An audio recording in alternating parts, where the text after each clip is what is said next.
Lors de ma précédente vidéo sur le guide complet des finances personnelles et de l'investissement, je vous avais présenté la première partie budget et capacité. Aujourd'hui, on se retrouve pour l'épisode 2 pour traiter justement des dettes et du fonds d'urgence et vous expliquer tout ça. Si tu n'es pas encore abonné à cette chaîne YouTube, je t'invite à t'abonner dès aujourd'hui. Sur cette chaîne, je partage mon parcours dans l'investissement, mes résultats, mes revenus, mais aussi mes apprentissages et mes erreurs. Et afin que tu ne puisses ne pas rater les prochaines vidéos justement sur cette série, sur ce guide complet, je t'invite à t'abonner. Donc on va traiter tout de suite de la partie 2, dette et fonds d'urgence. Donc le concept numéro 1, le fonds d'urgence. Alors définition et rôle, c'est un coussin financier pour les imprévus. Bah oui, je vous l'ai déjà expliqué lors de la précédente vidéo. Ça évite de faire justement des erreurs, de s'endetter en cas de coup dur au quotidien. Si, imaginons votre voiture tombe en panne, votre frigo tombe en panne, vous êtes en capacité de le remplacer. Ça évite de s'endetter ou de vendre des investissements à perte en cas de coup dur. On le verra lors des prochaines vidéos. Justement, la plus grosse des performances dans l'investissement passif, ça se fait lorsque l'investissement a juste été déposé et pas touché pendant quelques années. Donc le fonds d'urgence, on peut voir ça un peu comme un coussin. Donc c'est une somme que vous allez laisser sur des livrets bancaires,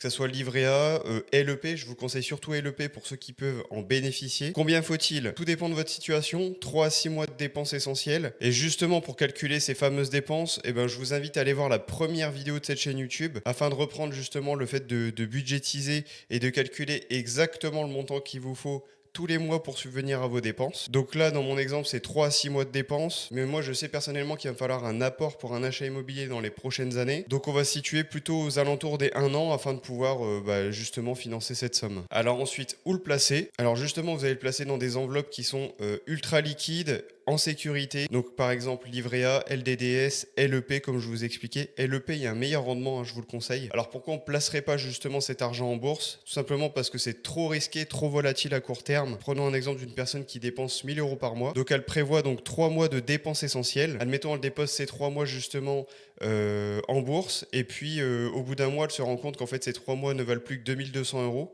et non plus 3000. Donc ça peut vraiment poser de problème. Et en plus, vous allez devoir vendre vos positions, avoir des frais de retrait. Donc c'est quelque chose que je ne conseille pas du tout. Alors pour ma part, je préférerais avoir une petite enveloppe dans un LEP plutôt qu'une grosse enveloppe que je vais tout mettre en bourse. Le concept numéro 2 de cette partie, c'est la gestion des dettes. Alors différencier les dettes, la bonne dette, la mauvaise dette. Alors la bonne dette, c'est celle qui va vous aider à générer de la valeur ou qui vous rapporte de l'argent.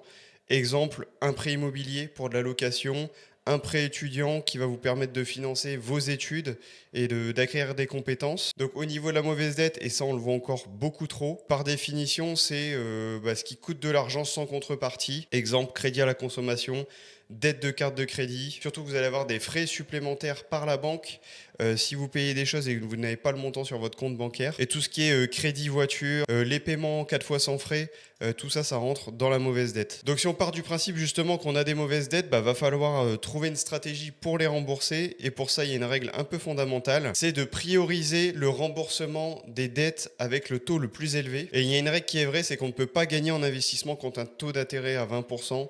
Il y a certains crédits à la consommation qui atteignent 15-20%, alors qu'en bourse, vous pouvez, juste en suivant les indices, atteindre un grand maximum de 10% par an. Et donc forcément, vous allez vous retrouver perdant par rapport à ça. Donc le plus important, c'est rembourser vos prêts un par un et en priorité, ceux avec le taux le plus élevé. Une fois que vos prêts, vos dettes seront remboursés, c'est à ce moment-là qu'il faudra justement vous faire votre coussin financier de 3 à 6 mois de dépenses essentielles. Donc on va passer au plan d'action final. Donc il y a 3 actions que je vais vous partager aujourd'hui qui serait bien que vous mettiez en place si vous voulez avancer dans l'investissement et dans la gestion de vos finances personnelles. C'est constituer votre fonds d'urgence si c'est possible. Si vous avez des dettes, c'est rembourser les mauvaises dettes et surtout ceux qui ont un taux le plus élevé en priorité. Et à la fin, une fois que vous avez donc remboursé vos dettes, constitué votre fonds d'urgence, commencez à investir de petites sommes comme moi j'ai fait à l'époque quand j'étais en début d'alternance. Donc je vous invite dès aujourd'hui à vérifier si vous avez des mauvaises dettes, que ça soit le crédit pour une voiture, l'achat d'un téléphone en 12 fois sans frais. À la suite de ça, établir un plan de remboursement de ces mauvaises dettes. Et pour finir, une fois que vous avez remboursé vos mauvaises dettes, choisir un montant à automatiser pour son fonds d'urgence. Donc c'est comme je vous expliquais lors de la précédente vidéo,